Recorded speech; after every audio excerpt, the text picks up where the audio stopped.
Jazz music and poetry poured out of the Lipinski Auditorium as the Langston Hughes Project performed in celebration of Black History Month.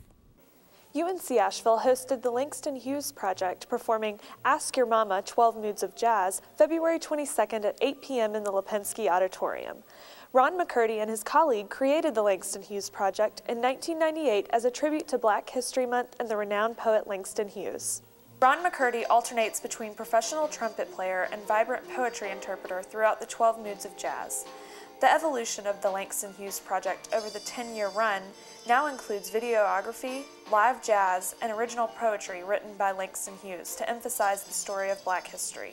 And that's really our intent with this work, is to sort of get young people to perhaps become a little more inquisitive about their history, and older people who were around when many of these events took place, that they'll sort of relive and think and reflect on some of the things that have taken place years and years ago. Bunny Halton-Subkiss has been planning this event to come to UNCA for a year. As the director of the Cultural and Special Events, she shows her passion for the Langston Hughes Project and what she expects the community to come away with.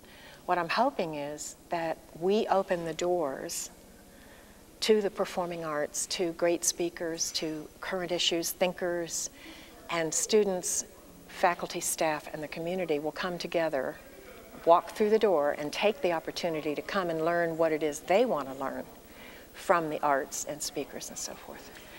The sold-out Lipinski Auditorium prepared the evening of cultural entertainment, including the opening act presented by the YMI Cultural Center Jazz Ensemble. Gary Bradley, the director of YMI's jazz ensemble that opened for the Langston Hughes Project, explained how he chose music to display. Well, what I did, I thought about the titles and the time period and just the composers and arrangers that were coming back from the, from the older days, say from the 30s, 40s, 50s up.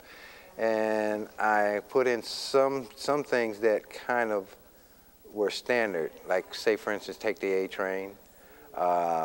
That was usually a travel song that they called back then. Langston Hughes planned on collaborating with the famous jazz musician Charles Mingus, but passed away before he could.